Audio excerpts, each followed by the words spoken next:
Hello everyone, আসসালামু আলাইকুম। আজকে আমি আপনাদের সাথে আলোচনা করব যে কিভাবে আপনারা একদম অল্প পুঁজিতে একটি কম্পিউটারের দোকান বা কম্পিউটার হার্ডওয়্যারের ব্যবসা শুরু করতে পারেন।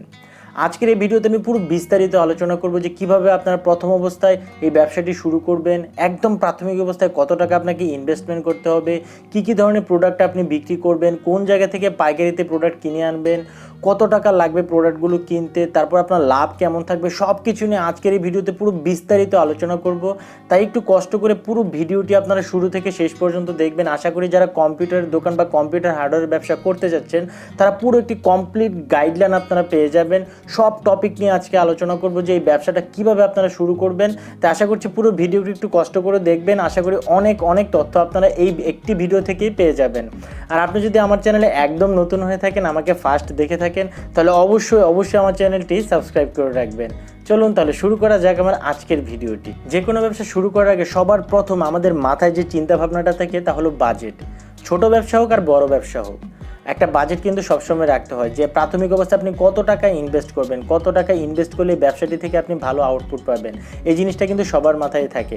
তো একদম প্রাথমিক অবস্থায় আপনি কম্পিউটার হার্ডওয়্যারের দোকান বা কম্পিউটার দোকান যাই দেন না কেন, একদম প্রাথমিক অবস্থায় আমি আপনাদের সাজেস্ট করব আপনারা খুব বেশি টাকার প্রোডাক্ট কিনবেন না। একদম যে প্রোডাক্টগুলো সবচেয়ে বেশি চলে, যে প্রোডাক্টগুলোর ডিমান্ড সবচেয়ে বেশি, আপনারা ওই ক্যাটাগরির প্রোডাক্টগুলো তুলবেন আপনার দোকানে। যে প্রতিটা ক্যাটাগরি থেকে আপনি 3-4টা করে প্রোডাক্ট আপনার স্টোরে সাজিয়ে রাখতে পারেন। কি ক্যাটাগরি প্রোডাক্ট আপনারা বিক্রি করবেন, কোন জায়গা থেকে পাইকারি রেটে প্রোডাক্ট কিনবেন, তা সব কিছু নিয়ে আজকের এই ভিডিওতে পুরো বিস্তারিত আলোচনা করব। তাই আপনাদের কাছে একটি রিকোয়েস্ট থাকবে, একটু কষ্ট করে পুরো ভিডিওটি দেখেন। আশা করি অনেক তথ্য আপনারা জানতে পারবেন। এরপর আসি দোকান ঘর নিয়ে। আপনার যদি কোনো নিজস্ব দোকান থাকে তাহলে তো ভালো কথা, কোনো টাকা পয়সা লাগবে না। আর যদি আপনার কোনো নিজস্ব দোকান না থাকে, সেক্ষেত্রে আপনি একটি জনবহুল এলাকায় একটি ছোট্ট দোকানঘর ভাড়া নিয়েও কিন্তু এই কম্পিউটার বা কম্পিউটার হার্ডওয়্যারের ব্যবসা কিন্তু আপনি শুরু করতে পারেন একদম প্রাথমিক অবস্থায়। তারপর আসি আপনি দোকানঘর ভাড়া নিতে আপনার কত টাকা লাগবে। দেখুন, দোকানঘরের ভাড়া কিন্তু জায়গা বুঝে দাম হয়ে থাকে। আপনি যদি একটু জনবহুল এলাকায় নিতে চান সেক্ষেত্রে একরকম দাম, আরেকটু যদি আপনি জনবহুল এলাকা ছাড়া কোনো এলাকায় বা কোনো মহল্লায় আপনি দোকান নিতে চান সেক্ষেত্রে একরকম ভাড়া। তবে আমি সাজেস্ট করবো, আপনি যেহেতু ইনভেস্ট করছেনই, সেক্ষেত্রে আপনি একটি জনবহুল এলাকায় আপনার দোকানটা নেন।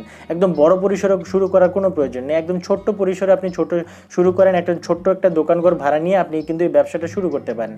তো প্রাথমিক অবস্থায় আপনি দোকানঘর অ্যাডভান্স বলেন অথবা সিকিউরিটি বলেন, ভাড়া সহ সব সহ আপনি 1 লক্ষ টাকা একটা বাজেট ধরে রাখেন শুধু দোকান ঘরের পেছনে। এখন আসি প্রোডাক্ট নিয়ে। দেখুন, প্রাথমিক অবস্থায় আমি আগেই বলেছি সব ক্যাটাগরি প্রোডাক্ট কিন্তু আপনার দোকানে তোলার প্রয়োজন নেই। একদম নতুন যখন আপনি বিজনেসটি শুরু করবেন, সব ক্যাটাগরি প্রোডাক্ট আপনার দোকানে তোলার প্রয়োজন নেই। যে ক্যাটাগরি প্রোডাক্টগুলো সবচেয়ে বেশি চলে, ওই ক্যাটাগরি প্রোডাক্টগুলো আপনি দোকানে 3-4টা করে রাখবেন। তো প্রোডাক্ট বাবদ আমি সাজেস্ট করবো, প্রোডাক্ট বাবদ আপনি আরও 1 লক্ষ টাকা ধরে রাখুন। মানে মূল এই বিজনেসটা যদি আপনি শুরু করতে চান, একদম প্রাথমিক অবস্থায় আপনি 2 থেকে 2.5 লক্ষ টাকা একটা বাজেট নিয়ে আপনি কিন্তু এই ব্যবসাটা শুরু করবেন। তারপর হলো দোকানের ডেকোরেশন। দেখুন, ডেকোরেশনের উপর কিন্তু আপনার সেলটা নির্ভর করে।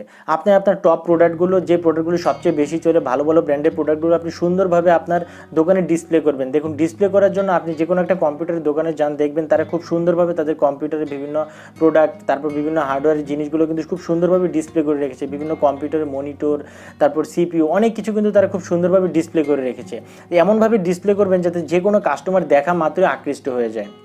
আর ডিসপ্লে করার জন্য আপনি যে কোনো ডেকোরেশনের দোকানে যান, ডেকোরেশনের দোকানে গিয়ে তাদের সাথে যোগাযোগ করলে তারা আপনার দোকানটা খুব সুন্দরভাবে ডিসপ্লে করে দিবে। এখন কথা হলো এই কম্পিউটার বা কম্পিউটার হার্ডওয়্যার দোকান দিতে আপনার কি কাগজপত্রের প্রয়োজন হবে। দেখুন, প্রথম অবস্থায় যেহেতু আপনি একটি ফিজিক্যাল দোকান দিচ্ছেন, সেক্ষেত্রে আপনাকে অবশ্যই একটি ট্রেড লাইসেন্স করিয়ে নিতে হবে এবং পাশাপাশি আপনি যদি পারেন একটি টিন সার্টিফিকেটও কিন্তু করিয়ে রাখবেন। এতে করে ভবিষ্যতে আপনার কাগজপত্র বা লিগেল কোনো ঝামেলা আর থাকবে না। এবার আসি আসল কথা, যে আপনি একদম প্রাথমিক অবস্থায় কম্পিউটারের দোকানে কি জিনিস বিক্রি করবেন।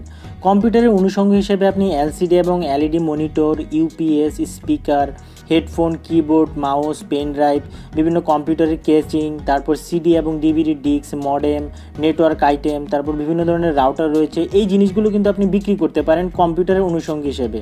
তারপর কম্পিউটার হার্ডওয়্যারের কথা যদি আমি বলতে যাই, সেক্ষেত্রে আপনি বিভিন্ন ধরনের মাদারবোর্ড রাখতে পারেন, বিভিন্ন ধরনের প্রসেসর রাখতে পারেন, র্যাম রাখতে পারেন, এসএসডি রাখতে পারেন, টিভি কার্ড, প্রিন্টার, স্ক্যানার, এই জিনিসগুলো কিন্তু আপনি রাখতে পারেন আপনার দোকানে। তবে যাই রাখেন না কেন, খুব সুন্দরভাবে আপনি ডিসপ্লে করবেন আপনার দোকানটাকে, তাহলে কাস্টমার দেখা মাত্রই কিন্তু আপনার দোকানটার প্রতি সে আকৃষ্ট হয়ে যাবে। সবচেয়ে ভালো হয় আপনি যে কোনো একটি কম্পিউটারের দোকানে যান, কম্পিউটারের দোকানে গিয়ে দেখুন যে তারা কী কী ধরনের প্রোডাক্ট বিক্রি করে, কী কী ধরনের মনিটর তারা রাখে, কী কী ধরনের কম্পিউটার হার্ডওয়্যার তারা রাখে। এই জিনিসগুলো আপনি দেখে তারপর আপনি একটি লিস্ট তৈরি করুন।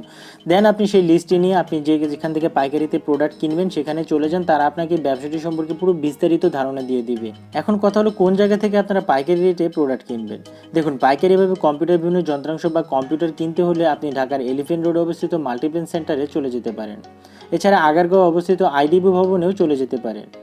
বাংলাদেশের সবচেয়ে বড় কম্পিউটারের বাজার হলো আগারগাঁও অবস্থিত আইডিবি ভবন। এখন কথা হলো দাম নিয়ে। আমি যদি আজকের এই ভিডিওতে প্রতিটি প্রোডাক্টের দাম সম্পর্কে বলতে চাই সেক্ষেত্রে ভিডিওটি আজকের অনেক বড় হয়ে যাবে, তাই আজকের এই ভিডিওতে আমি দাম সম্পর্কে কোনো কথা বললাম না। আমি দুইটি জায়গার নাম বলে দিলাম, যে ঢাকার এলিফ্যান্ট রোডে অবস্থিত মাল্টিপ্ল্যান এবং আগারগাঁও অবস্থিত আইডিবি ভবন। আপনারা সেখানে গেলে প্রতিটি প্রোডাক্টের দাম সম্পর্কে একটি বিস্তারিত ধারণা কিন্তু পেয়ে যাবেন। আর কম্পিউটার বিভিন্ন যন্ত্রাংশের দাম কিন্তু সবসময় ওঠানামা করে, তাই আজকের ভিডিওতে যদি আমি প্রতিটি প্রোডাক্টের দাম বলি সেক্ষেত্রে আপনারা যখন কিনতে যাবেন দেখবেন আরেক রকম দাম। তাই আজকের ভিডিওতে দাম নিয়ে কোনো কথাবার্তা বললাম না। আপনারা যেখান থেকে পাইকারিতে প্রোডাক্ট কিনবেন তাদের কাছে গেলেই তারা প্রতিটা প্রোডাক্টের দাম সম্পর্কে আপনাকে বিস্তারিত একটা আইডিয়া দিয়ে দিবে।